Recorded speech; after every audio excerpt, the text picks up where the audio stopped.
This is Scott the Fix-It Guy. Our goal with our videos is to empower you to be able to do the repairs on your own and save a whole lot of money and also get that great feeling of having fixed it by yourself.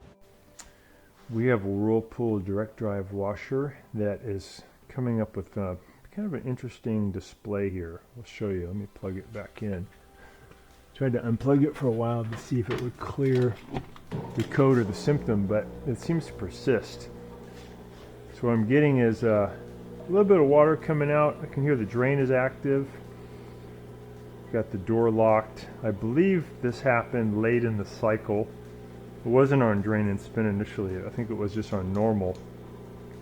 But as it got near the end, it's supposed to drain out all the water and go into spin.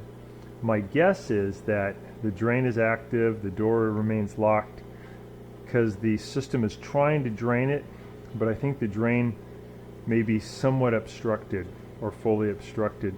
So in this model, I believe what I need to do to get to the coin trap is unplug it and then go in from the back. The back panel comes off pretty readily, pretty quick. And then I think I can get to what they call the coin trap and undo it and pull out anything that might be in there. Now when I undo it, probably some water is going to come out, so I need to be prepared for that. So I'm going to unplug it, pull the machine away from the wall. So we're going to take off this back panel, and these are 1/4-inch screws. We're just going to pull out these perimeter screws. Just take a second to do. Some of these we don't pull out though. If you notice there's a cutaway, you don't have to pull out that one, but just the ones that are holding on this panel.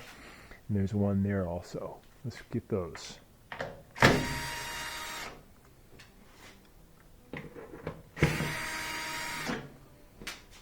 All the screws are out, so we should be able to get this panel off. And then this is a direct drive system, so it doesn't have a belt. This is actually the motor here. Coin trap's down here. It's this round thing, and I got to be prepared for a little water to come out when I open that. If it does leak, it's going to leak into this bottom drawer. So I'm going to go lefty loosey on this thing. There, it's moving, and a little water is going to leak out. There it comes. And there's not much in there. It looks pretty good. Let's see if there's... I'm going to reach in here and see if I feel anything blocking it. Pretty clean. Of an obstruction here in this drain hose. So it leaves here, goes up. So I'm going to pull this hose off right here, and I'm going to look to see if there might be something hiding in there. System, wherever there's a turn, you're going to tend to get things stuck, so this is one you can check too.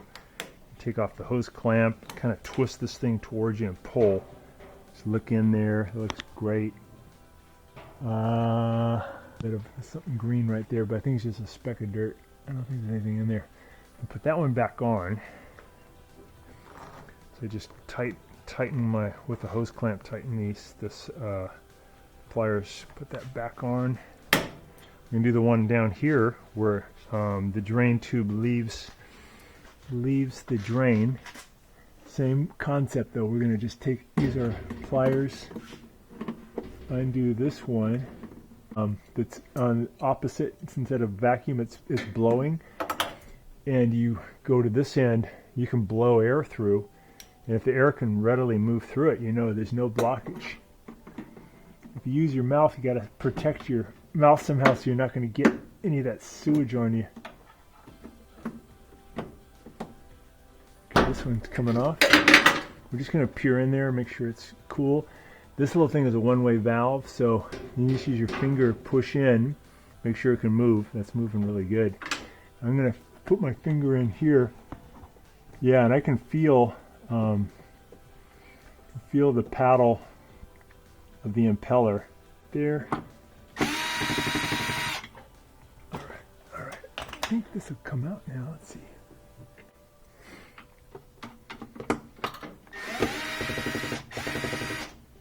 All right. I think it'll come off now. Here, higher. Get this one.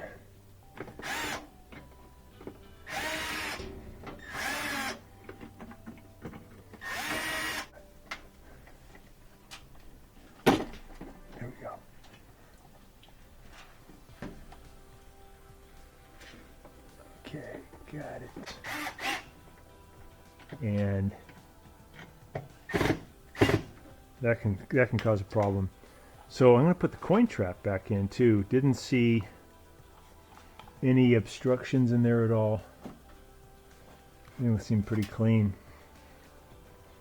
So I'm going to make sure there's nothing in the treads here for the screw to go back in. You put this in like this, coming into the machine, and then I'll go righty-tighty to tighten it. And I want to get it pretty tight, so I want to keep going until this tab locks into here. So that just limits how far it can go. I think we got it. Might be one more screw we got to put in right here. And that one screw up there, right there.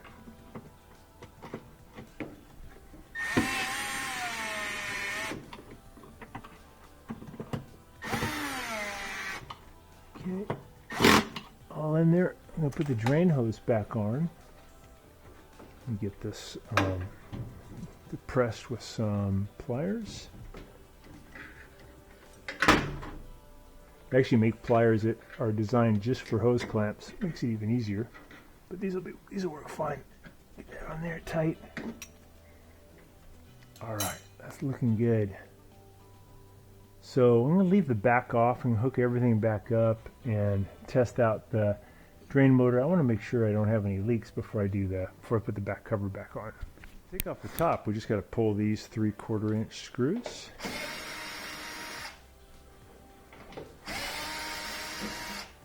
If you have a dryer stacked on top and you got to get in here, one thing you can do is you can disconnect your dryer and slide it onto a recycling bin just to get the dryer out of there so you can get this top off. Maybe you don't have enough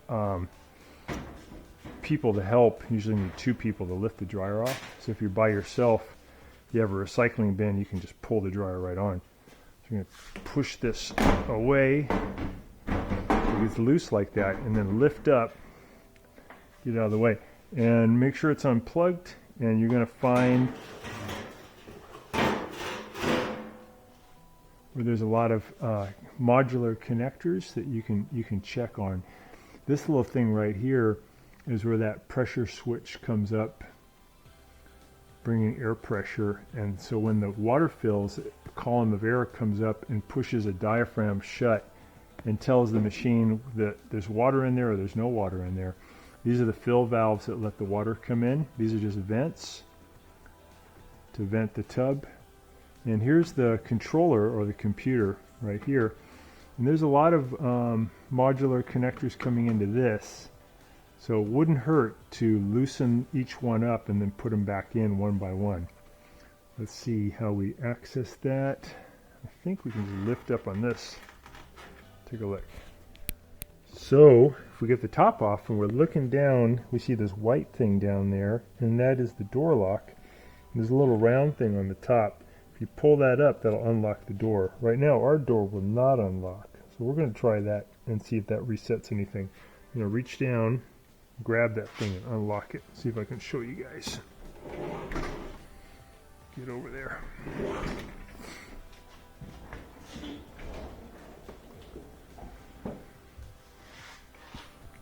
So there's that little release, that white thing. Reach in there, lift up on that. You guys see that? So up is open. You open the door. So usually when there's a drain problem, the door will remain locked. And the only way you can really get in there is if you override it by taking the top off. And you can see that white thing in there, the round thing at the top. Reach in and lift up like that, and then you can open the door. Now I'm going to put it back, plug it in again, and see if there's any change. That might have reset something. Okay. Let's see what it's doing now. Yeah, I heard a relay click inside here. I think I'm back to normal now. I think that did reset it. All right, I'm going to try going through a cycle. So I'll turn it back on, give it power. Yeah, so that did reset it. It is possible that that door lock is getting worn out. All right, I'm going to start it. You can hear the door locked. It's sensing right now what the load's doing. Let me power it down for a second. I'm just going to try drain and spin because I think it's already done. It just needs to be spun out. So go there, go to drain and spin. 14-minute cycle, turn it on. So we get the door lock, we should get drain function, and then we should get this thing to spin out.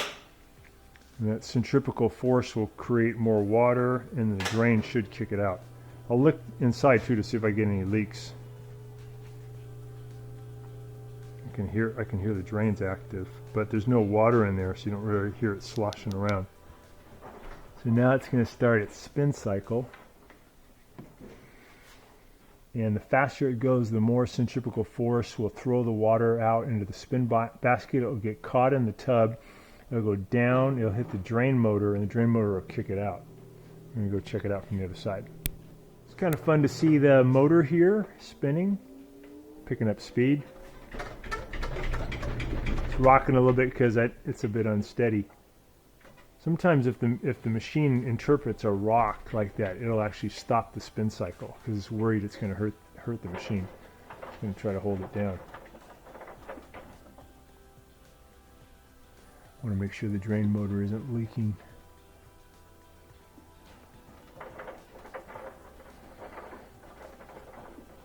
Part of the software is it'll spin in 2 different directions to try to get the load more evenly distributed. And then if it can spin without much shaking, it'll go faster and faster. But if it gets a lot of shaking, it may continue to do this back and forth rather than a high-speed spin. That's just called load distribution. Let's pick it up a little speed now.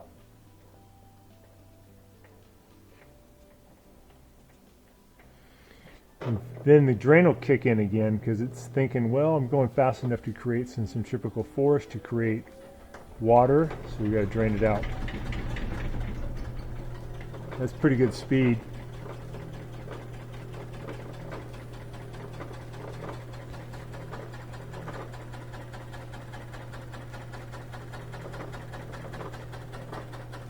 The 4 shocks stabilizing the tub, and then it has the springs at the top, one there and one on the other side, so it's kind of floating on the shocks and the springs, and that's getting up some really good speed. Actually has chunks of concrete there too to help kind of keep it centered. Drain looks good though, no leaks. So that's really kicking up super fast. Really cool design.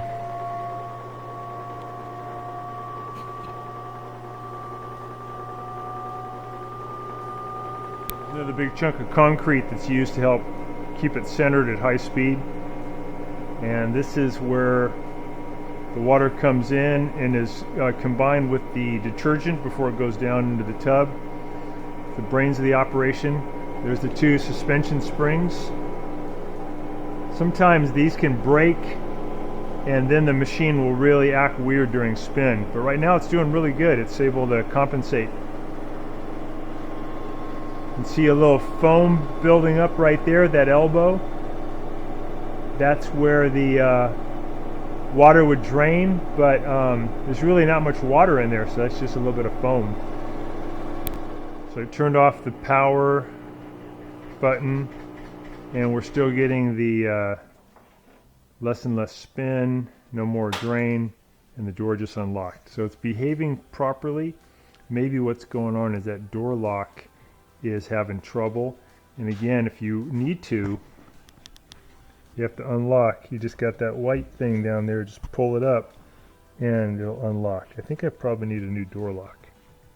Normal cycle now. Drain is active, the door locked, it's going to do sensing. That's where the motor kicks in and it just rotates and it tries to feel how much voltage do I need to rotate this thing. That tells the algorithm how heavy it is, and then it's going to add water to put the right amount of water to wash that load. I got basically one item in there, so it's almost no load. And now it's circulating that item so it gets saturated with the water as the water flows in. It's going to do that for a while, and then it'll go to the high-speed spin.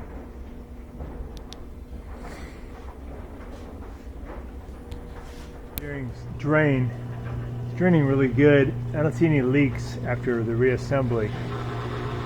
Now we hear the dry sump spinning, but it's just hitting air, so the frequency changes, different sound. Sounds good.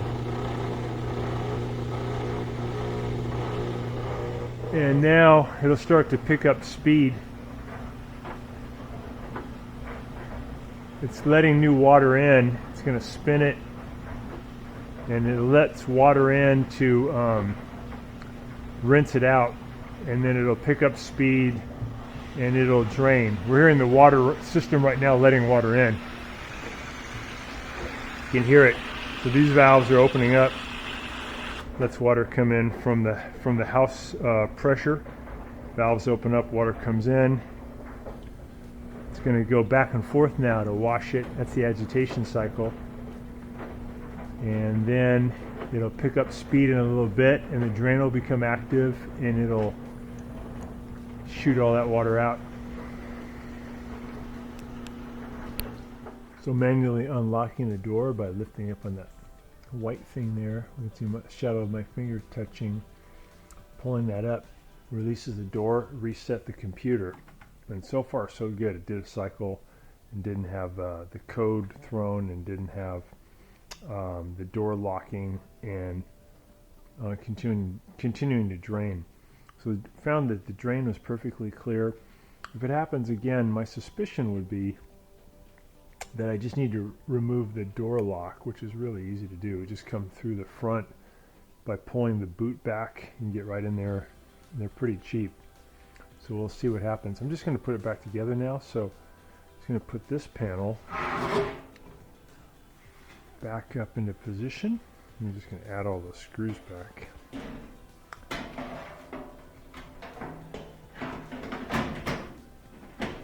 We'll just put all the screws back in. Just getting all these screws back in. There's a lot of them, but they act as a part of the structure. There's so many, and this plate is so thick that it actually helps to keep the washer intact. And it's pretty quick if you have a driver.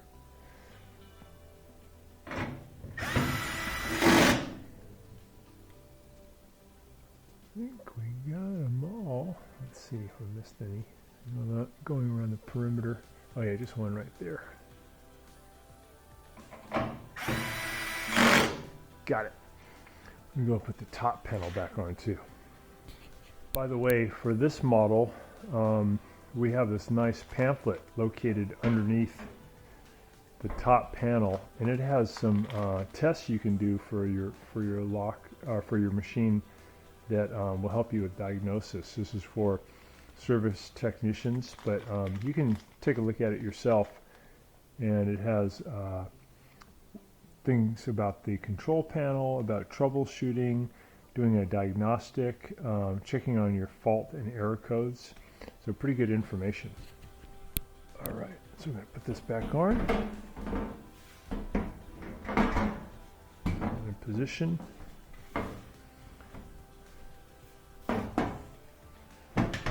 Bring that forward, and then we're going to add those 3 screws on the back. There we go.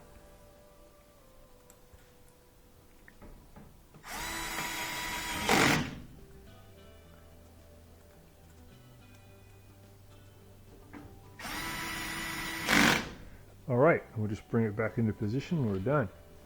Thanks so much for watching our video. We really appreciate your support.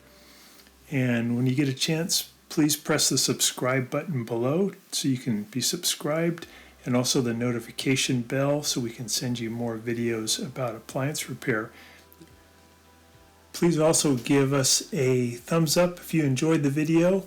If you really liked the video and it really helped you, please press this new applaud button and you can show your support and also get a nice clapping hands for your video. Thanks again.